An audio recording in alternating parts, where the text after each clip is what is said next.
Wow, welcome to another episode of Under the Influence with a Twist. Under the Influence with a Twist. Today we have no guest. It's just myself and my co-host Jaz. Yeah. Looking forward to this. I think we've got a lot. We've not spoke for a little while. It's been. I think this is the first time we've done this as well. Yeah, it has. It's been a while. We've sort of been. We do a lot of work. We do our own stuff. I know lots changed for you with your new office, with the retreat, and I know lots changed for me. A lot's going on in the Turning Point environment and the work that we're doing in Turning Point, and a lot's going on in the Sikh Recovery Network work. So I just want to touch on you. First of all, how you doing, man? I'm good, man. I'm good. Everything's good. Just busy, still working full time. Then fit the Sikh Recovery Network. That almost feels like full time as well at times. Yeah. But no, life's good. Could it be any better? I don't think it could. From where I was 15 years ago to where I am today, it's like a dream. So yeah, I'm blessed. And I know I've been busy on my side. We'll talk about that, but there's been some massive updates we need to talk about. There was a massive post the other day, and huge congratulations to you as well, Jaz. You've got your office now. Yeah. We're based in Birmingham now. In Alderbury, we're just across the road from Sandwell and Dudley train station. So it was chosen quite carefully, the location. We wanted to be somewhere where it was accessible, and it's just perfect. So we had the opening there on the 6th of June. How's that go? So that was amazing. We almost 100 people came throughout the day to the opening. So yeah, it was, hoping it's a place where people can drop in and talk. We can offer one-to-one therapy there. Yeah. We'll probably offer a hybrid meeting there. Yeah. So there's a lot we've got planned. Is the doors wide open now? Are people welcome to come in? Yeah. We haven't actually got a. It's quite loose at the moment. Yeah. But there will be in the coming weeks. We'll have a more fixed timetable. Yeah. What we're doing and when we're doing it. So you're gonna have like a rota or timetable of when it's going to be. Is it open like 9 till 5 or is it walk in? How does it work? It's just as and when. But like I say, it's very loose at the moment. Yeah. But when we fix down and lock down a timetable, the volunteers, because we still haven't, the Sikh Recovery Network hasn't got a full time or any paid employees because the funding. We just can't get the funding for that. So you've got an office, and is that funded by? That's funded. We've got some funding, but we've got volunteers. We've got some really. So it's not got anybody, because that in my head when we first started talking, I'm thinking 9 to 5, full time counsellors, a team of people there. All the volunteers we've got are volunteers. Okay. That no one's paid. Wow. So we're still looking for funding. So this is where we're going to tap into Turning Point, into you, into your seniors. Yeah. And see if we can tapping away. Keep tapping. We keep tapping and keep tapping away. So hopefully we will get someone full time. But even if we don't, we're going to carry on with the work we're doing. Yeah. You know what I mean? We've been blessed. We've got the office, and we'll carry on with the work with the volunteers we have. We've got professional volunteers, qualified therapists, people from the Sikh faith, elders, scholars that are supporting the work we do. Yeah. So that's mad. So we'll just continue with what we're doing with the resources we have. Yeah, that's mad. That's the thing about community resources. They make it work with the community. Absolutely. And this, Dilesh, is as well as I do, right? With the with the work you're doing with Turning, we're in a pandemic. Yeah. With this, call it an epidemic, call it a pandemic. With alcohol addiction, drug addiction, and the people that are losing their lives, it's just it's scary. And they're getting younger and younger, and the impacts it's having on families as well. Yep. It's heartbreaking to hear some of those families. I'm with you, mate. I literally, when I walk into work and I park 15-20 minutes away from the office and walking through town now at 8:30 in the morning, the amount of people that you're seeing early in the morning drinking, sleeping rough, either scoring or accessing drugs, this over the last few years, I think it just seems like the issues around drug and alcohol have just gone through the roof. They've just exploded, haven't they? You're noticing that around in Derby or in Birmingham and places that you're going, but I seem to notice it in Leicester. No, definitely. I think it's the same. Doesn't matter where you are geographically. I think you'll find that it's the same every town, city, and I think COVID didn't help.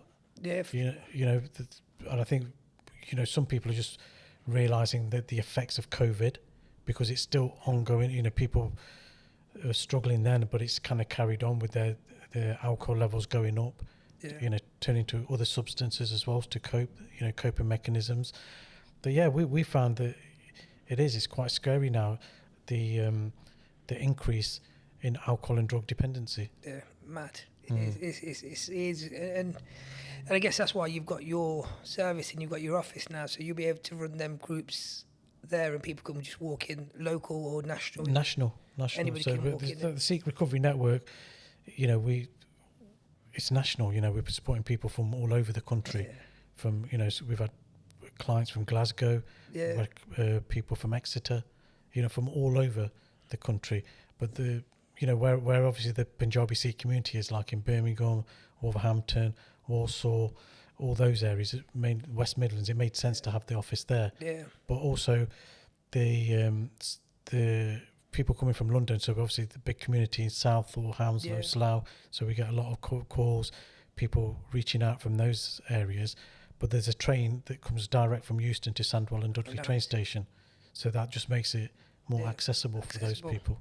And you're literally just a stone throw away from the train station. Just literally stone. You cross the road and you're there. I'm still waiting for my second invite because I didn't come to the first one. No, you'll get one. I do apologise. Yeah. I'm looking forward to coming over there. I do actually want to come down and see what it's like and see what your future sort of holds. Have you got a bit of a mission plan that you want to do with that building, or has you got an idea? No, we just want to serve the community, not just the Punjabi Sikh community, the wider community. Anyone's, as you know, Dilesh, we will support anyone and we'll work with anyone. We're working with the Spinney Hill project in Leicester. Yeah. And it's been a joy to work with them. We've learned so much from those guys, and what an amazing, project, and amazing two guys, Mustafa, Afzal. Yeah. So yeah, absolute joy to work with them. But yeah, we're just going to continue what we're doing, reaching out, but also people are reaching out to us, and we're supporting and guiding them. But we're also supporting families. We have a support group on a Monday. Yeah. And families are joining that and getting help for themselves. Is that online or is that's that online? Yeah. So anyone. Yeah. If they can't, how do I get into that group? Well, if you contact myself, if anyone wants access to that and want to join the Zoom meeting, it's a closed meeting. Yeah. So then people are very conscious, mindful of the confidentiality, anonymity. Yeah. So if they contact, we don't advertise that or promote that openly or publicly. But if anyone wants to join that, if they contact me, I can give them the details. So the family meeting's Monday? Family meeting's Monday. Thursday's a hybrid meeting from Coventry. And Friday is the full online Zoom meeting. Cool. And they're all very well attended. So I want to glue into them a little bit more. I want to stick to it. So the family we're aware of. Mm-hmm. Do they email you? Do they message you? Do they Instagram you? They can give me a call. Yeah, either of them. What's the best way of getting to that family group? You contact me via social media. Yep. I'm not great with social media, though, unfortunately.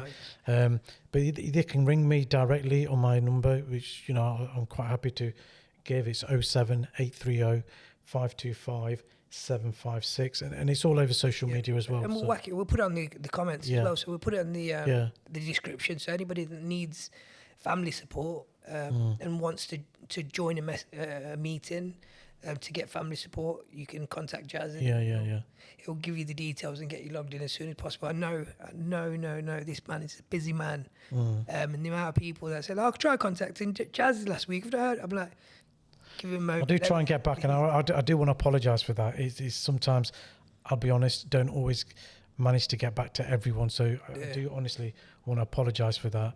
But hopefully with the office now, we will get staff, and we will be able to hopefully answer every call and every inquiry. So this phone call is the best way for that. And then now we're talking about the hybrid meeting in Coventry. So that's held at on a Thursday. It's the Guru Nanak Prakash Gurdwara. People call it GMP for short. Yeah. The GMP Gurdwara on Harnell Lane. Yeah. So they can go down there, or they can access it, and those details are on the social media to how to access that on. And again, hybrid, Zoom. online, face to face, and face to face. Yeah. And then the Friday group, that's all online. It's a great meeting, that is. And once again, the details on social media. And it's another way to access a recovery meeting. Yeah, so alongside your building, alongside the groups that you're running, alongside the podcasting, alongside the work we do together at Turning Point, I think we've got a bit of a vision and a bit of a plan. We sat down the other week and we're trying to get as many of these out as possible, hopefully one a month. And then we're also now talking again to G&G, the Gurdwara again, to hopefully start the Leicester groups. So we've got, you are definitely a busy man. So we've got a lot in the pipeline. I know you've got a lot in the pipeline for the future for Sikh Recovery Network alongside other agencies. Yeah, I mean, one of the things that we were sat here in Leicester, unfortunately, the meetings that happened at the Guru Tegh Bahadur Gurdwara on East Park Road, because of the work that was going on at the Gurdwara, they're having massive refurbishments and work there. So that's coming to a close now. Yeah. So hopefully we'll be able to start the meetings there again. They were quite popular. Yeah, they were really good. Yeah, so we'll be able to start them again. But, you know, we've got other initiatives as well. We did the Sikhi 12 Steps. You probably remember we did the Sikhi 12 Steps. It wasn't to replace the AA 12 Steps. It was just to emblemish and to give people in the Sikh community who wanted to follow the Sikh faith an alternative to the AA. And they're very similar anyway. And so we're going to hold workshops for them. This year on August the 22nd will be our 5th Sikh Recovery Retreat. So that's amazing experience for, I'd say, not just for the people who come there to get recovery, but for us. Yeah. You know, we learn so much as well. So we go away for 3 nights, 4 days, and it's just recovery and reconnecting with their faith as well, and Sikhism. So the retreat. Yeah. So can I just come along? How do I go? Yeah, Can I yeah. be drinking? Do I have to be abstinent? I'm quite intrigued. You have to be abstinent. Okay. Yeah, obviously, you know, for certain reasons, you know, we don't want having people having seizures there, etc. Yeah. So the details are online. They're on the Facebook pages, on social media. Once again, if you want to contact me, you can get details for that. And yeah, anyone's. We've had white people there before. Yeah. Last August we had, and I think you came and you saw that. So yeah, anyone's welcome to come. We do practice the Sikh prayers there, so I just want people to be aware of that. Yeah. The Sikhism, the Sikhi element is important for us, and it's for people, you know, because they are going to be predominantly from the Punjabi Sikh community, and they do want to reconnect with their faith. So we do practice the prayers and talk about Sikhism, but it's a great opportunity for people just to sort of experience recovery. Yeah, I love in a different environment. You know, it's away from their home. It's with like-minded people. It's really chilled. We have a laugh and a joke. You know, and we go for walks. If the weather's nice, we can go for walks. I mean, last year when we went to Sherwood, where you came in August, it was great because we was in the forest, and I lost about 3 or 4 walks that weekend. I was so surprised when I got invited to you from you for it, and when I got there, and I was there for the drumming, I was there for some period of time, and the drumming side and what you do is unbelievable. And I'd recommend it to anybody to go to there for the weekend, to sort of go out there to just like uplift your recovery process. And anybody who's, it's like almost reset yourself as well, isn't it? Because you take away, I took so many, there's so many comments and so many discussions that I had on that day that I still use today. And especially when I said it in the pod that we did earlier, when you had the drummers and the drummers were banging on the drums, they were doing and everyone was banging on the drums, and he went, "Are you thinking about your shopping list now?" You're not. So just to actually learn that when your mind is busy and when you're active and you're doing something that just release joy, like you're not thinking about all them things that you have on your mind. And that's why I use that from that days in every aspect of life, just keeping busy. It's a distraction, isn't it? Yeah, man. It's just, and it's like, even with the alcohol or drugs or whatever someone's addicted to, it's creating a distraction. Yeah. And that's what the drumming did. Yeah. You know, for the people that are home wondering what the drum, it was djembe drums. Yeah. It was just beating, and the vibrations. We were using Sikh mantras from the Holy Scriptures as well.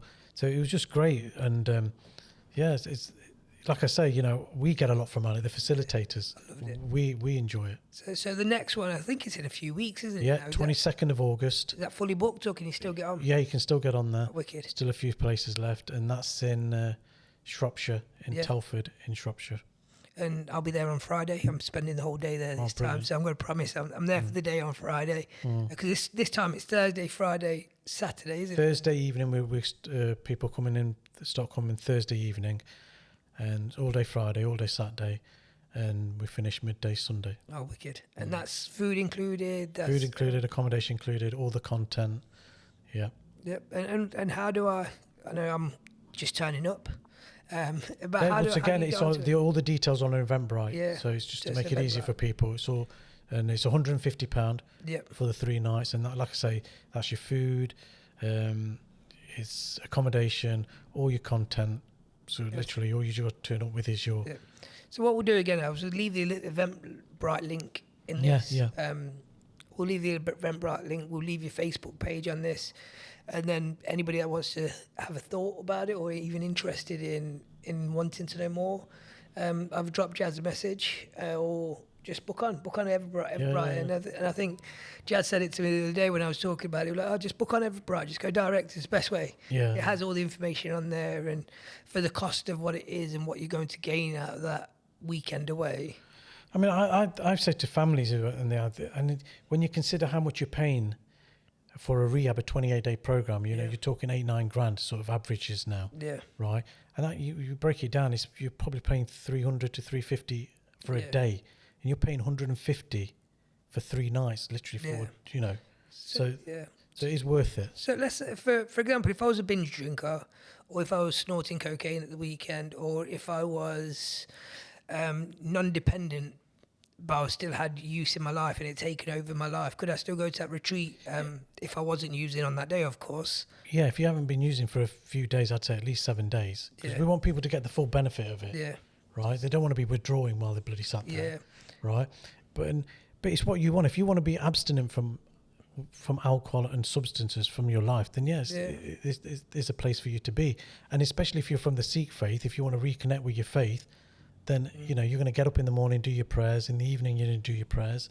So it's a connection again. It's a connection. And a lot of the people who, it doesn't matter what faith you are, they do have disconnected with their faith, and they want to reconnect with their faith. I did. I disconnected with my faith. And recovery has brought me closer to my faith again. And these retreats have even brought you closer. Yeah, definitely. And so that's the phase. So it isn't just you have to be dependent or you have to be this or you have to be that. This is open for anybody who's had 7 days of not using. Yeah. Anybody. And they want to abstain from alcohol, and they want to abstain. And they want recovery. So, which is sign me up. Yeah. Sign me up. Yeah. So, well, you're signed up, aren't you? yeah, I'm signed up, and I'm looking forward to this time around, and we'll see how it goes. But what sort of plan of actions do you have in this one? Do you have a plan? So Thursdays it's quite chilled on a Thursday. We have an introduction. Everyone introduces them. It's a bit like a recovery meeting. Yeah. And it's just get to know each other really, because there'll be a lot of new faces. So yeah, we just a bit relaxed. And then Saturday morning we get up, Friday morning rather, get up, we do this morning prayers, Bart we call it, Nithanim. We do that, and then at 6 o'clock that is in the morning. So that's for an hour. Then people have got a couple of hours to themselves, can go back to sleep, or they can go for a walk, whatever. You can just connect with each other. And then the workshops start at 9 o'clock. So we do workshops right throughout the day. We have breaks, and we've got external guests as well coming. We've got someone who's going to come, and a guy called Veer Singh. He's going to come and do yoga and some breathing exercises. That's really important. So he's going to be there Friday and Saturday. Yeah. So hopefully the djembe drums. Are they there? We're hoping. They've not committed yet. Friday when I'm there, please. They've not committed yet. Yeah. But yes, that was a really popular one where people wanted so we're keeping fingers crossed so they can make it. Please. Yeah. No, yeah. So yeah, it's going to be a full-on weekend, but hopefully the weather's nice. It is August, and we can get out. And where it is, it's lovely out. Very scenic around there. So hopefully we can get at least a walk or two in. Yeah, that'd be good. I'm looking forward to it. So we'll no doubt do a podcast with hopefully one of the guests. One of the guests that have potentially sort of. We could, hopefully before and after, so people can get from someone else's point of view. Yeah. I think that's your phone, Dilesh. It is. I've learned my normally lesson it's from mine. this. Yeah, I've learned my Normally it's lesson mine. from this. Hopefully they don't keep calling back. Yeah. Otherwise I'm going to stand up and switch it off. Yeah. Yeah, I think the retreat is a great thing. I think it's an opportunity to join on, and lots of different people from all over the UK coming there. So all over, yeah. I'm looking forward to the next podcast where we hopefully get a guest that's been on.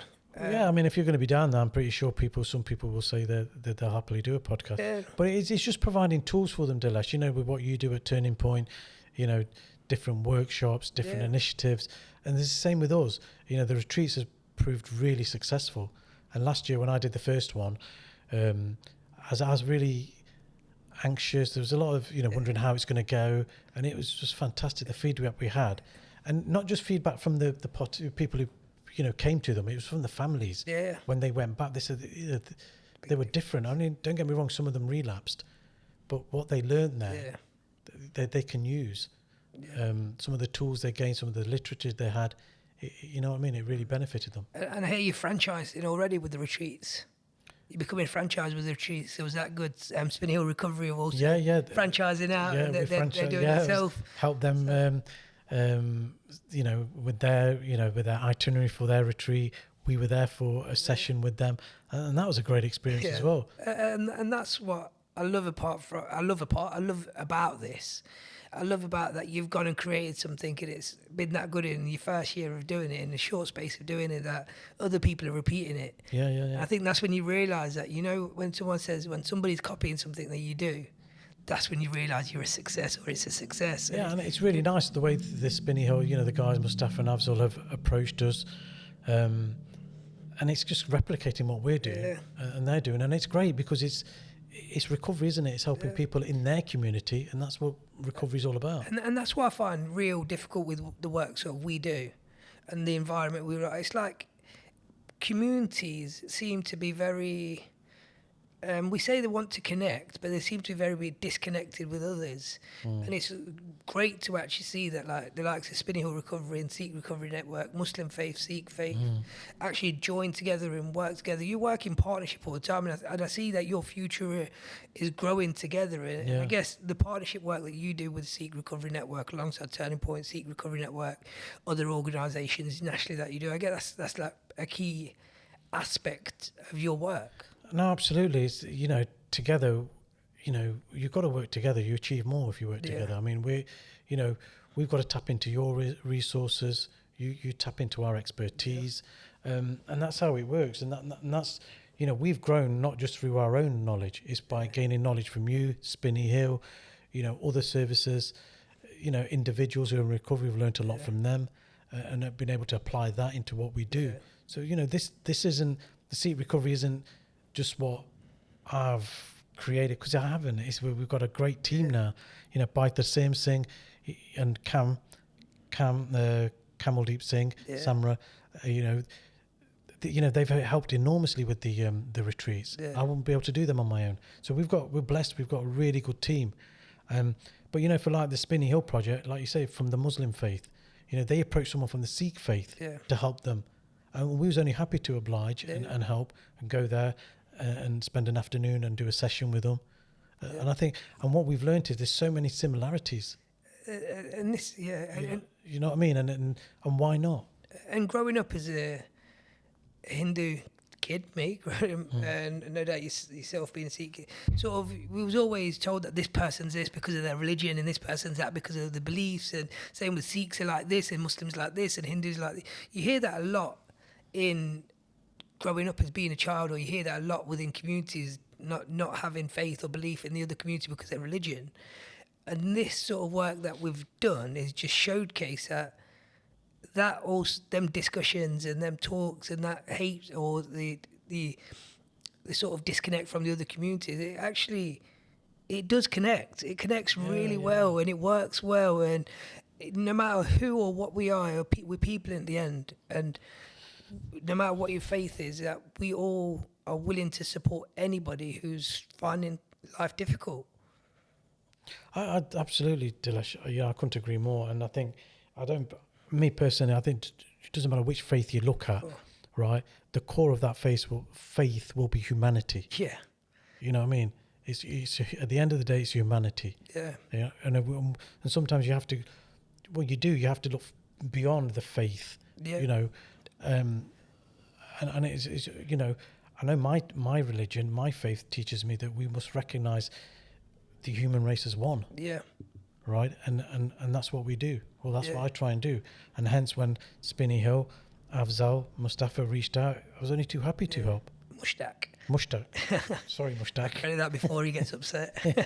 Mustafa, I don't know why I said that. but it's that's hard for me again. I grew up Hindu, and now I don't have a faith or a belief. I've sort of disconnected from. I keep using the word disconnection. I disconnected from religion because the older I got and the more I learned, I just thought, just be a good damn human. A good human. Just be a good human and just do the best you can no matter what or who or how. And this is that work that we do. This brings us into the work that we do because we're not even a Sikh Recovery Network or Spinney Hill we just want to help, and it doesn't mean... No, absolutely, yeah. I mean, we've done a podcast on these sofas before with Alni. Yeah. She's from the Hindu community. Yeah. And you know, to be honest with you, she's one of our greatest advocates for the Sikh Recovery Network. She's a volunteer. Yep. I've reached out to her to support females. She's been to the family workshop in Wolverhampton. Yep.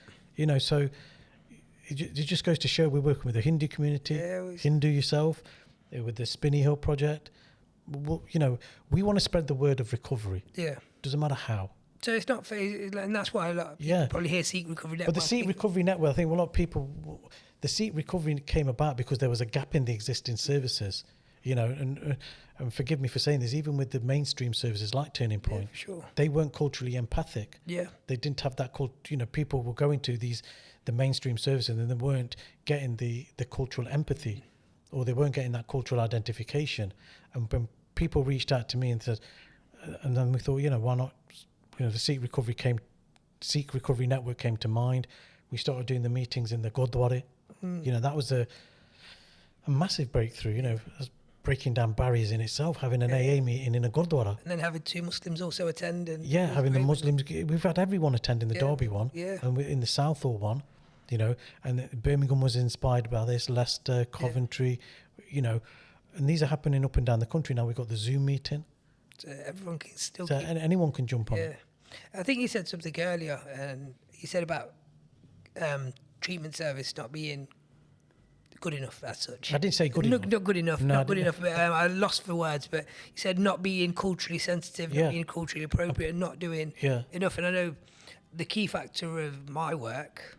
And I say good enough because that's what it boils down to. We weren't doing it. I have to be honest from my opinion. Like we wasn't doing enough. Yeah. We wasn't as a turning point work. When we looked then, it's sort of like we looked at figures and data and stats. And it just shows that Leicester being the area that I work in, and 51% predominantly non-white British. Yeah. But our treatment service wasn't reflecting that. Yeah. So I know there's been a lot of work being done since within Leicester and the work I've done with my team. And I think, do you feel like your thoughts and feelings towards that has changed slightly? I think more could be done.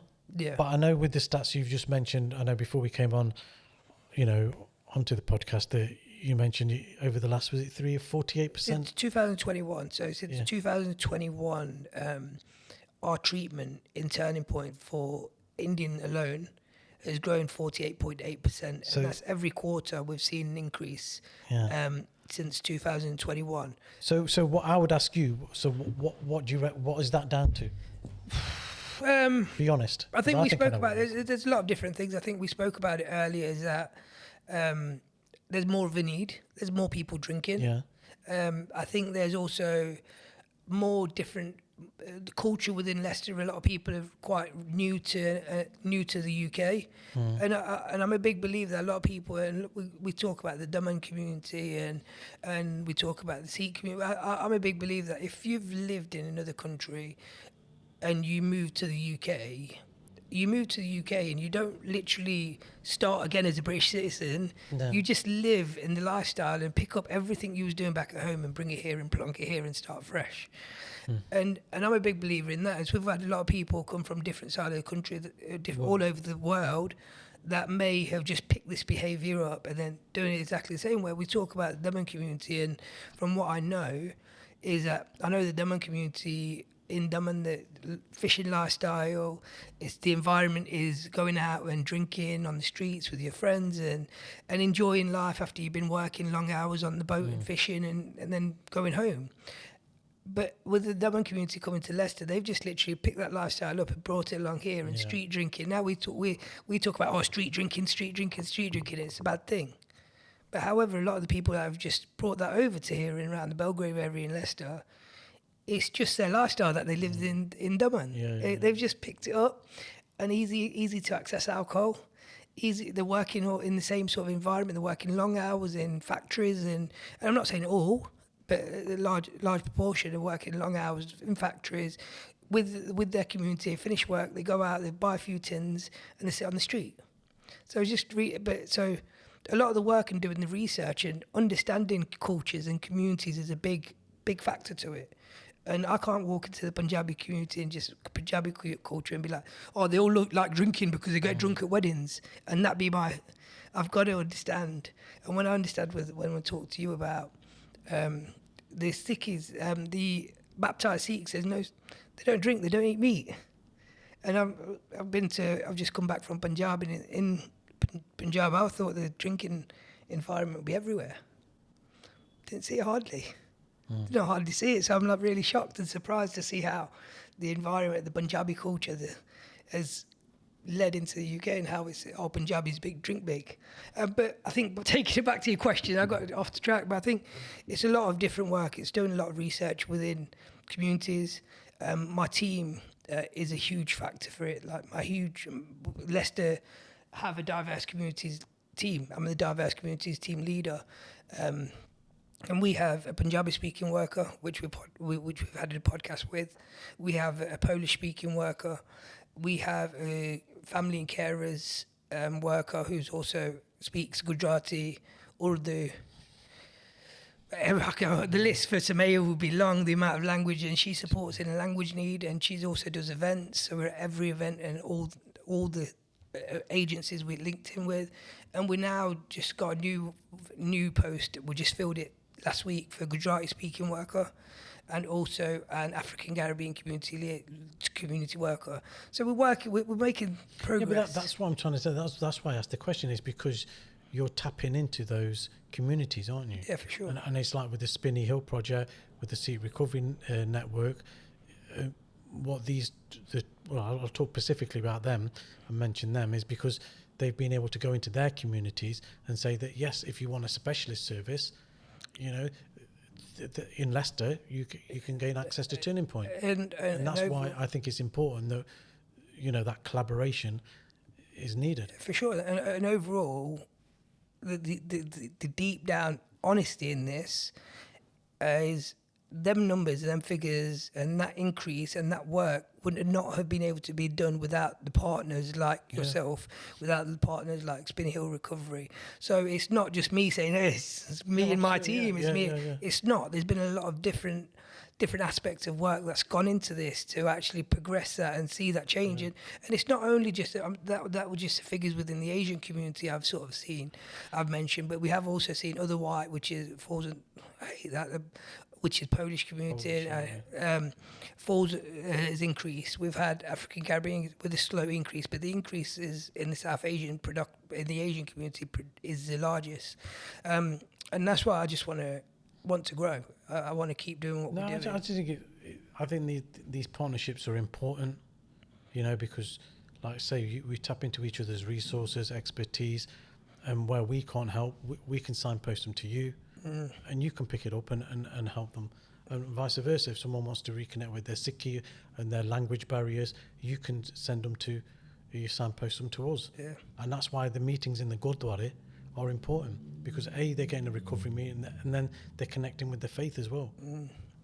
I find a lot of people, when they say about Gurdwara meetings, they don't like going to them because it's in the Gurdwara. Yeah, it's a bit bit of you're right. What because of the confidentiality, people don't want people. There's still a taboo, isn't there, in the community? There's still there's people don't, for instance, the meetings were on a Tuesday, so we've been spoken. There's posters up there that were there that I mentioned it in the congregation on a Sunday. So if someone sees very rarely comes to the Gurdwara anyway, and they see him on a Tuesday. Yeah. There's that fear and anxiety, or I don't want people to think that I've gone for the AA meeting or the recovery meeting, right, or the Sikh Recovery Network meeting, or the turning. You know what I mean? There's that anxiety, isn't there? So how can we change that sort of anxiety? Because This is by this. What we're doing now, talking a bit more openly, raising awareness, and saying an addiction is a disease. Yeah. You know, it's not something to be ashamed of. You know, I'm an addict.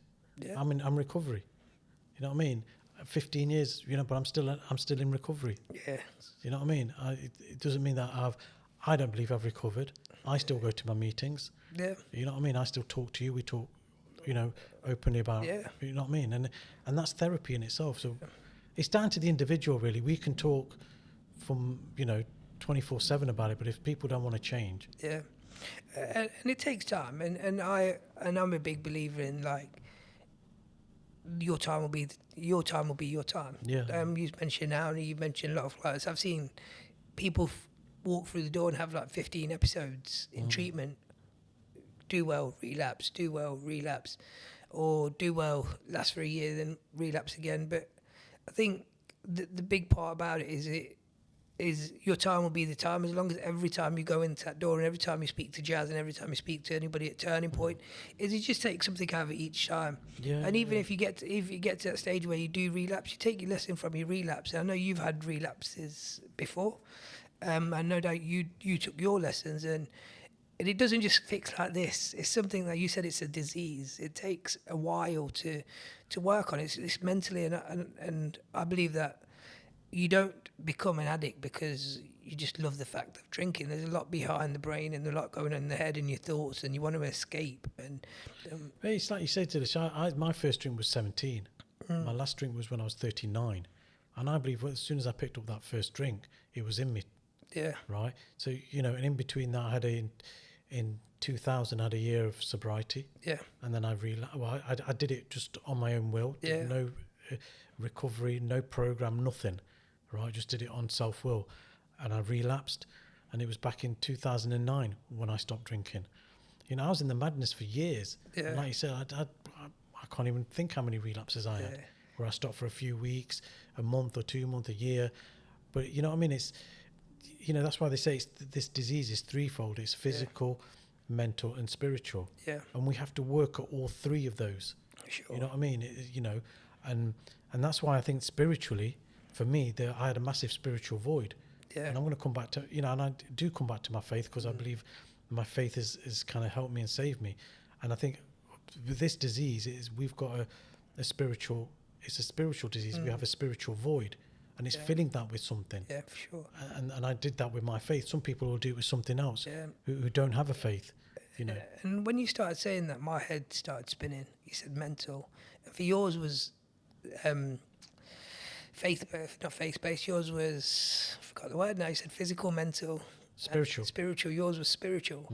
Where my issues around drugs were always mental. There was just so much going on here, and I started because I thought of to fit in.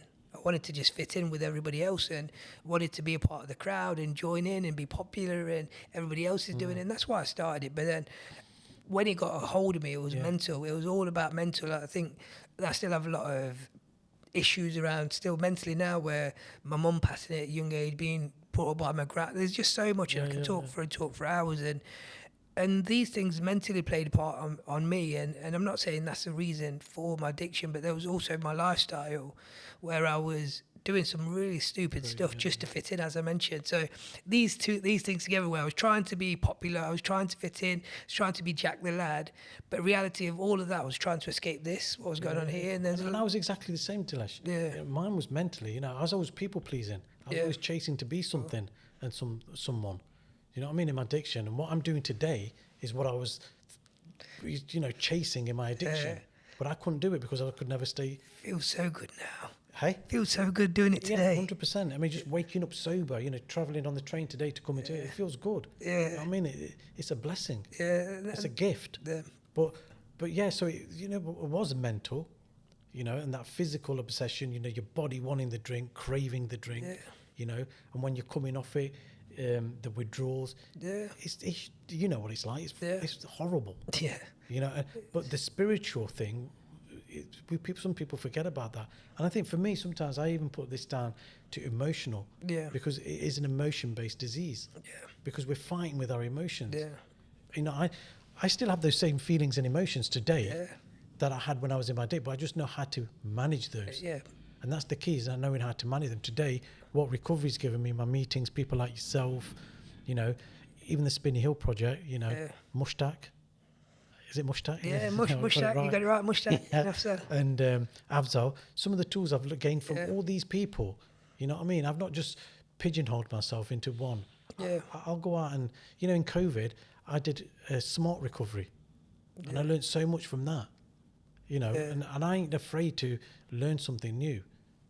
And I think this is that thing we're always learning. And even though we've had our lifestyles from the past and the things that we've done in the past, I think what holds us today, and both of us, I think we're very similar in wanting to see better in people. And we talk about it quite a lot, that I want to just, my sort of, we spoke about visions and goal earlier, is like, I just want to have an impact on people's lives for the better. And I just want to have, and I know I've done it in the past where I've impacted on certain people's life for the negative, and I've been that horrible person in the past where I have done some bad things which I regret. And today is all about having an impact and being able to change people's lives. And you're very similar. And I thrive to sort of get up, to go to work, and to help people and to develop people and to see a change. And the sort of role for me for diverse communities is something that I don't know how or why. Again, Hindu boy being brought up by his grandma, I did everything to disconnect from my faith as a child. And you can see that now, because I sort of like, I don't have one after I lost my faith. My grandma, every little bit of faith I had went with it. And from there, I just want to see the good in people, and there are. And we see so many people sleeping rough. We see so many people struggling with addiction. And I just want to do the best I can to do. No, I mean, my sentiments are exactly the same. And I think when, you know, I could talk about probably both of us, that we didn't realise our potential in our addiction. When people will realise it today, you've got so much potential. Yeah. And that's what I see when people walk through that door the first time, and you know, they sit down and share. And I think they're the ones I learn the most from now. For sure. Not the old timers. Yeah. It's the ones who walk through the door the first time. And when they start sharing, you hear the potential in those guys. Yeah. It's just, and it's making them believe that they have that potential. And you know, we're all on this planet. We're here for a purpose. We've all got a purpose. You know what I mean? Your purpose was this. Yeah. Right?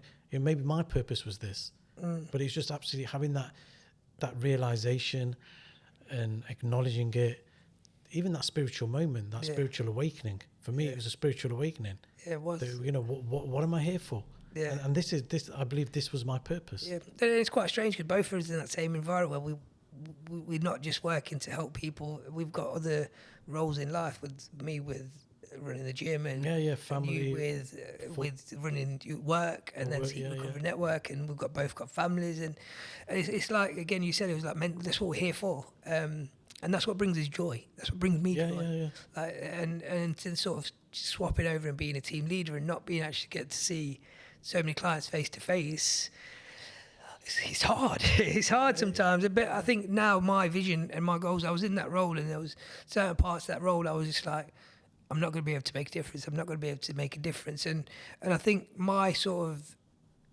vision, my sort of idea changed when I changed my goal. And the goal was, at first, was to always help as many people as possible. But now it's to help as many people as possible that don't even know who I am. And they're the things this is why we do these things.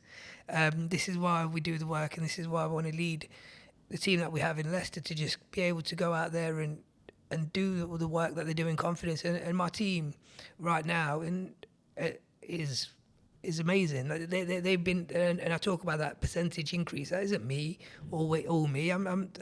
It's a collective. It's a collective from you, from Spinney Hill, from the community, from Belgrave, from there's lots of little things going on that allow it.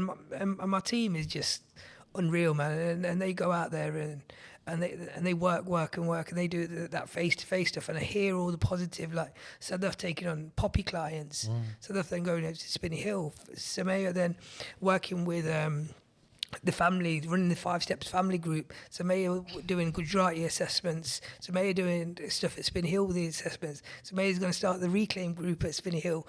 Then when you look at there's so much, isn't there? there's just so much in it, just because it's bilingual as well. It's not just in English, it's multilingual. Same with Julia's going out there every month. She's at the food bank on a Saturday, getting up on a Saturday and going there to speak to Polish clients, to let them know there's a treatment service, going there to the Be Inspired clinic on a Tuesday to speak to the clients at Braunston when they come to the food bank, and then the work that she's doing around Safeguard. It's just like, I can talk about them all day, and no, listen, you know, we know that there's loads of elements to what you're doing, there's loads of elements to what we're doing, there's loads of strands, and it's just bringing them all together, isn't it? And it's just getting people into recovery. That's the goal. That is the goal. And getting them to realise, you know, they can have a life beyond their wildest. You know, I'm having a life beyond my wildest dreams. You know, that's what it says in the big book. You know what I mean? And that's all I want is, you know, like I say, I always say it's a two-way thing. You know, sometimes when you're helping someone, they just think that you're helping them, but it's not. For me, it's a two-way. Those newcomers don't realise how much they're helping me. And how much I'm learning from them. For me, that's huge. You know, so yeah, I mean, I just so we can continue this work that we're doing and just hopefully save lives. Whether it's through Turning Point, whether it's through Sikh Recovery Network, through the Sikh faith, whatever it is that we do, you know, ultimately I think, you know, we're saving lives. Yeah, for sure. And that's what I think all of us who work in this environment want to do. And we're not a unique sort of, as much as I feel myself be unique, but we're not that unique, because no doubt everybody working in the Turning Point environment, anybody working with people, that's all they want to do. They want to see the best. And I have to give credit for most of them. You go home and it is difficult. It isn't easy going home and taking all the life's problems and other people's problems on your shoulders, and going home and having to deal with maybe a client that has died, or maybe a client that overdosed, or maybe a client that's had a seizure. It isn't easy. You have a lot on your shoulders, and as a team, I always want my team and I want other people just to be talking to the team around them. And I think the podcast earlier talks about that 15-minute walk that I have every morning to work and back from work. I get in my car, I go to the gym, be active, doing them things that just keep my mind free. And that's anybody doing this sort of work. I know you do a lot of your group. I know there's a lot of other things in your life that you do to sometimes disconnect from them thoughts and emotions. Yeah, I think some people tend to think that this is all I do, because they probably see a lot of me on social media or whatever. But it's not, you know, I enjoy connecting with my family. I have a grandson. You know, I enjoy time with him. I enjoy time with my wife, my kids. You know, my kids were my inspiration coming into recovery. My daughter was 13, my son was 7, you know, and I didn't want to put them through that again. You know, today, you know, I can be there for my kids today. You know, my daughter's 28, my son's 23. You know, I've seen them grow up. You know, I missed some of their years, but, you know, fortunately for me, some of the best years of their life, I've been there. And I've been able to be a good role model to them now, you know. But yeah, so, you know, I keep myself topped up in other ways. You know, it isn't great when you hear someone's passed away, when someone's struggling. You know, you go out and visit someone comes to you.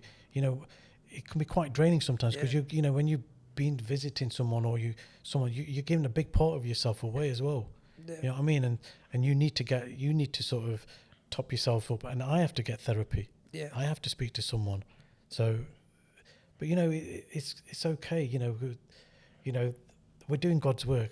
I just believe we're doing God's work, and God's working through all of us. You know, I get this energy through God. You know what I mean? And that's how we maintain it. And it's just believing that the work we're doing is God's work, and He'll re-energize us. You know what I mean? He'll just nurture us. He'll keep us topped up. And it's just to stay grounded. You know, with people like yourself. You know, the other people in my life today, you know, I talk about Baita Singh, Cam, Samra, you know, all these beautiful people that I have in my life, they keep me grounded, you know, and we all get carried away with the fairies sometimes. You know, you hear your name, but you know what I mean? That's what got me in the mess in the first place. There's 2 things that scare me in my recovery, that, you know, put the fear of, you know, because is ego and the pound signs. I don't want to. People say, "Well, why don't you do this full time?" I'm blessed. I have a good job. I just don't want to get carried away and start chasing the pound signs. Because I think if I started chasing the pound signs, I won't be where I am today. It's funny as how you say faith. Say faith, but then you say ego, and I know your quote. I love your quote for ego. Edge got out. Your and I love that, and I think that's how that two connects to it with you. Yeah, but that's not my quote. I mean, I read that somewhere, and it just kind of remained with me forever. And it's like edge God out. I mean, what do you get when you edge God out of your life? Yeah. You just get humiliation. Yeah. You bring God back into your life. What will you get? Humility. Yeah. And I think. For me, that, like I say, some people will do, and for me, that burden's lifted as well. What people will say, I ain't going to be loved and liked by everyone, and I don't want to be liked by everyone as well, because those people who don't like me are the ones who keep me focused. I want those people to question me and doubt me, because they're the ones who keep me. For sure. They're the ones who make me stronger. Yeah, man. And they keep make me keep my eye on the ball. Yeah, I'm with you on that. I completely agree. And I've got haters out there. I don't care if I've got haters, and not everyone's going to love me. Yeah, it's irrelevant. I think that's the part. It's irrelevant. It's about what we're doing, what you're doing, what we're doing. Ultimately, what we're doing, Dilesh, we're doing God's work. Yeah. That's what all we're doing is God's work, and God works through people. Yeah. We've met through. It wasn't a coincidence that we met. But but it wasn't a coincidence. It was same with God brought us together. Same with when I went, and this is quite interesting. I said when I went to Spinney Hill the first day, or the first time when I started working with Afzal, and I was working closely with Afzal, and I was speaking to him, and I said to him, and I don't know why, but I don't know why this was even a thought. And I said to him, I goes, "Do you think your clients will be okay with me working with them and them coming to see me because I'm not Muslim?" And what he repeated is always, I remember it for a lifetime. He goes, he went, Allah don't send anybody, he sent anybody, the right people. Doesn't matter if they're Muslim, Sikh, Hindu, anything, it doesn't matter what they are. God will always send the right person for the right job, no matter who it is. And that's that connection. Whereas I think where you just said, whereas like God brought us together, and it was the right person for the right time, for the right environment, and you was the right person for me in the right environment. Same with Spinney Hill. So I do agree with what you're saying. No, it's just, for me, it's just simple. Like I said, people, things come together for a reason, and we have a purpose today. And our purpose is to help people regain their lives, better themselves, and realise their potential. Yeah, and we better start working on reasons, because no doubt we're going over time and chasing it around, and no doubt we're going over time with this pod. But I think our reasons are connecting. We're doing them. We'll continue to do more, and we'll continue to grow. And let's hope we can sit here again and have another podcast. We'll get this one out soon, and definitely, and see the feedback. But I've really enjoyed this time, just actually sitting here and connecting with you. And we've not done this for a little while. No, we'll have to do it again. It's been good. Yeah, we'll have to do it again. And I think, I'm not sure who I'm going to ask the question. We have one question with our podcast, and somebody's going to ask it. Somebody's going to ask it. Go on then. What are you under the influence of today? What am I under the influence today? I think it's just doing good.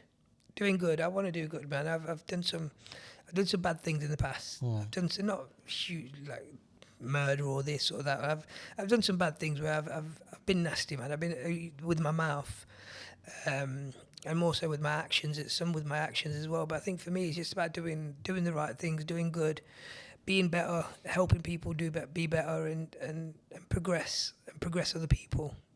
No, you're doing that, Dilesh. So just carry on what you're doing. Yeah, I keep trying, and I can't do it in every aspect. And some are work in progress. You're human, some are a work in progress, and there are certain aspects of my life that I keep working on, and hopefully that influence will just progress and get better. Absolutely, and I think that sort of asked me the question. So what would you say you're under the influence today? Me, I'm under today. What am I under the influence? Love. Yeah. Sure, you said that last time. I know. I'm always under the influence of love. And I've just been so blessed, with my family, my peers, the community. I've just had so much love. I just think I've been so blessed and lucky, fortunate for, to be able to what I do. Like you said, I put, first and foremost, my family, my wife, my children, put them through hell. And for them to sort of, forgive me, I'd like to think they've forgiven me. is nice. So that's just love, isn't it? Yeah, man. And the love I've received from the families that we visit, the help, community. You know, I've got so much love. It's just beautiful, and I just hope I can just give that love back. Wicked, man. I'm looking forward to it. I'm gonna let you do the outro. Well, thank you, everyone. Thank you for joining us on Under the Influence, and hopefully you'll join us again for our next episode. Until then, thank you and goodbye. Okay.